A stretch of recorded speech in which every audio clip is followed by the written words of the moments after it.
You ever drive past a place and feel something off? That's Ravenwood Psychiatric Institute.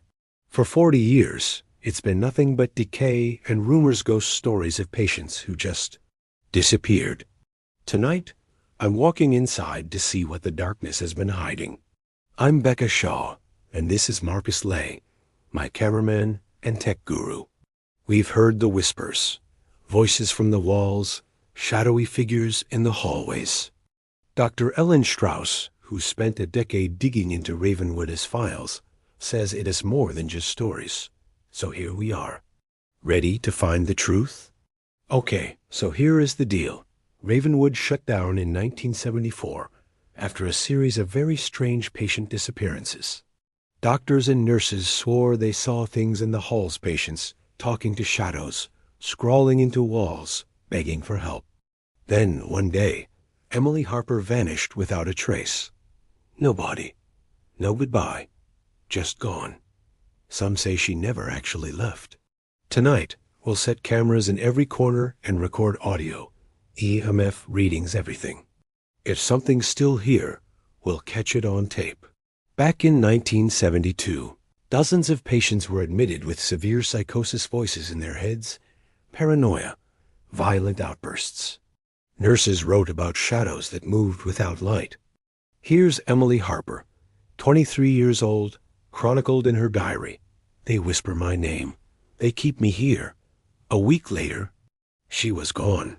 Staff claimed she ran off. But a handful of nurses swore they saw her ghost in the windows, staring in with dead eyes. When the hospital closed, they locked everything up, left all the files behind. Dr. Strauss uncovered those old patient records. Reading Emily's diary entries gave her chills. Now, we're standing where it all happened. All right, we're inside. The lobby is a wreck, crumbled floor tiles, dust everywhere. Every corner looks like it could collapse if you lean on it. There's the old nurse's station shattered, papers strewn. Marcus thinks he saw a cartwheel move on its own. I mean, I'd swear I saw something too, but it could have been our flashlights. Still, there's something about this place makes the skin crawl. Over in the waiting room, look at this. 4 bloody handprints smeared up the wall like someone clawed their way out. Or tried to. We've left a motion-activated camera here. If something crosses this hallway tonight, we'll know. Dr. Strauss got us access to the old CCTV tapes, still here, gathering dust. These VHS tapes date back to October 1972, just before the hospital closed. We found one labeled October 13th. When Marcus popped it in, the feed flickered to life. A grainy shot of a hallway and a patient in a straitjacket screaming off screen. Static took over, but for a split second, Emily Harper's face flashed, eyes wide, terrified, before the screen went black. A voice hissed through the speaker. You shouldn't be here. Ever since, I've had chills down my spine every time I think about it. Now we're in the East Wing, home to the most disturbed patients. They called it the Shadow Wing. Listen, do you hear that? Something's scratching on the other side of the wall. We're filming this in near-pitch darkness. Marcus's camera pickup just caught a silhouette standing at the end of that hall head, tilted like a question mark. We turned around, nothing there. But those walls, they almost feel alive, as if they're watching us. Now we're at room 217, Emily's room. The door just creaked open by itself. Inside, blood-red scratch marks gouged across the walls. Her name, Harper, Emily, still hangs above the bed like a grim reminder. We just left a camera in here. Tonight, we'll see what it records. Dr. Strauss was rightfully freaked when she first stepped back in. She told me she found Emily's diary entry scribbled lines. They say my name. They beg me to stay. Don't leave me.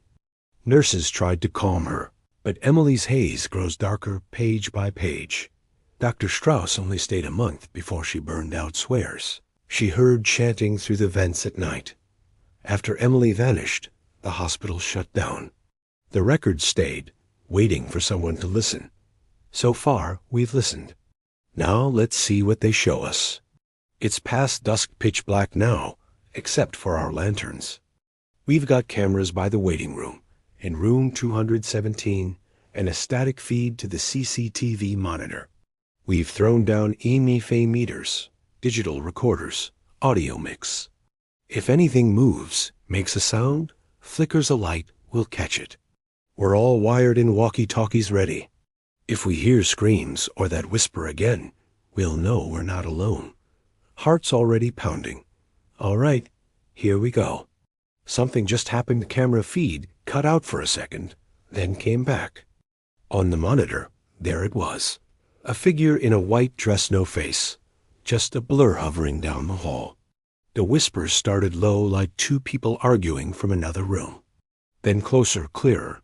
Stay, don't leave. Doors slammed above us. Footsteps echoed, but when we chased the sound, nothing was there. It's like the whole building's alive, breathing on its own.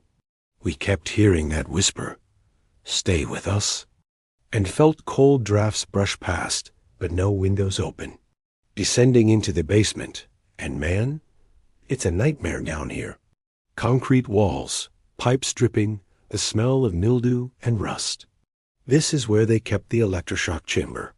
You can almost feel the pain soaked into these stones. Look at this on the pipes. Leave now or stay forever. Fresh scratches. Behind me, that heavy clang? That was the door slamming shut upstairs. And did you hear that? A childlike giggle, bouncing off the walls. We're heading back up, no question. This place is hungry. We've come back to room 217. The EMF meters pegged off the charts. Lanterns flicker so badly, I keep seeing shapes move. Suddenly, the door swings closed by itself. The bedsheets. They curl up like someone invisible is lying there. And then I hear it, Emily's voice, faint but clear. Don't let them wake you. Right there at the foot of the bed, a pale figure, her eyes are hollow black. She lifts a finger to her lips, warning us to be silent. Then, I don't know what happened. I screamed. The camera went white with static, and the next thing I remember is Marcus dragging me away as more figures swirled behind us. We just burst through the front door's silver moonlight washing over us. The door slammed shut behind, so we know it wasn't us. In the corridor, I swear I saw patients from those old photo boards, their faces twisted, mouths open in silent screams. But here we are, alive and shaken. The footage we got. Emily's whispers, her apparition. The walls that seemed to come alive, proof that something at Ravenwood refuses to stay buried. We barely made it out. And if you ever consider stepping foot in this place, don't. Emily still wanders these halls. If you listen closely at night, you might just hear her. Stay with us, and once you do, you might never leave.